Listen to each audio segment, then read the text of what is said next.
guys, welcome back. I hope you guys had a nice break. This is the second part of the lesson, the second video on 5.2 solutions. Let's get started, if I can get back to it. So this is where we left off from the previous video. Now, the next part of your assignment, you've got the next two questions. But before I show you those questions, we got these two solutions, solutions A and B.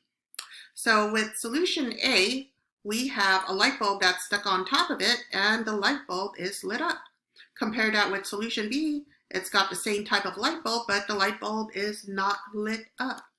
So question number 3 is, which solution is the non-electrolyte solution? And tell me why. Don't just tell me if it's solution A or solution B. You also got to justify it. Tell me why. Justify. Okay. Can I do this? Can I? Yes, I can. Yeah. All right, so I'm a little excited about my new piece of technology here. I recently bought a graphics tablet so that I can draw things a lot easier. All right, so which solution is the non-electrolyte solution? And you tell me why. So we've got the light bulb lit up here. This light bulb is not lit up.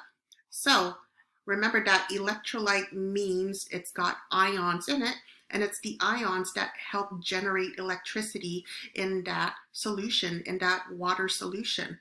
So the non-electrolyte has got to be this one where it is not lit up. So the answer for number 3 would be solution B. But why? The reason being is there is no electricity being generated. No electricity being generated. And if there's no electricity being generated, then that means there are no ions. And no ions means it is non-electrolyte. So the next question, you can guess that which one is the electrolyte solution. It's got to be this one. Solution, oopsie doodle. This one. Yeah, let's do this again. It will be solution A. Okay, but tell me why. The reason is this light bulb is lit up. Electricity is running through this. Okay, so this means that the solution has electrolytes in them. And you guys got to remember that electrolytes means it's got ions, positive and negative charges. And those charges are what completes the circuit here. Those electrons will be traveling through the leads, powering this light bulb. Okay. Now the next part for solubility. This is the definition for solubility. It's how much of, oops, I put of 2 times here. It's how much of a solute can dissolve in a specific amount of solvent until it reaches saturation when the solute cannot dissolve anymore. That is a mouthful. In other words, solubility is just how easily a solute can dissolve, how effective a solute can dissolve. Solubility is measured in terms of concentration at a given temperature and pressure. Now, given temperatures and pressure, let me talk about that. So when you change the temperature, it can affect its solubility. If you increase the temperature in some liquid solutions, the solubility will increase. That means that the solutes can dissolve a lot easier if you increase the temperature. And it's the opposite for gases. If you increase the temperature in gases, then the solubility actually decreases. Okay? Now, there are these factors affecting solubility, and we just talked about one of them, temperature. Affecting solubility as in how fast that solute can dissolve. What are the factors that will increase those solutes from dissolving, that can increase them to dissolve faster, versus decrease in the rate, as in decreasing the effectiveness of those solutes. So what factors increases the rate? What factors decrease the rate of solubility? So to increase the speed of a solute to dissolve, there needs to be a high surface area of those solute particles. Okay? For the rate decreased, it's the opposite. It's got to have a low surface area. Now, what do I mean by surface area?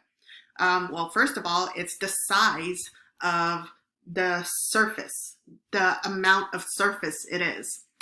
So, higher surface area actually means those particles are a lot smaller. They have been broken up into smaller particles. Okay? So, the smaller the particles, the higher the surface area. The larger the particles, the lower the surface area. There's less area all around if they have been clumped together. We've got an example over here, something that you guys can picture in your minds. Which one is easier? Which one will dissolve faster? Will a cube, a big chunk of sugar, a cube of sugar, will that dissolve faster compared to when it is broken up? No. We've all seen from experience that if you break it up, it will dissolve a lot faster. Kind of like when you are burning things up. Will it be easier to burn up paper if you cut them up into smaller pieces? Or is it going to burn faster if they were all crumpled up together? Obviously, things will burn faster if they are cut up into smaller pieces. There's a higher surface area compared to when they have been crumpled up together, where only a limited amount around that object is exposed. So, if sugar was crumpled down into smaller pieces like the powder here, the rate of solubility will increase. If they were clumped together in these cubes, the rate of solubility will decrease, as in it's going to be a lot slower for that to dissolve.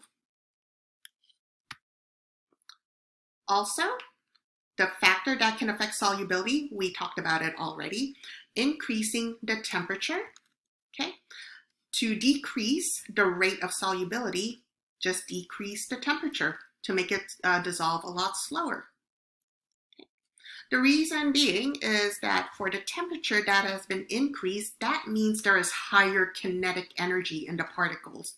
When things heat up, those particles start to move a lot faster. And when they move faster, they'll spread out and they will collide into other things a lot easier. And when things collide, then things will be broken down a lot faster. That's why the rate of dissolving will be a lot faster if you increase the temperature. And the rate will decrease if you lower the kinetic energy, when you lower the temperature. Now, this only occurs in liquids, okay? With liquids and most solutes.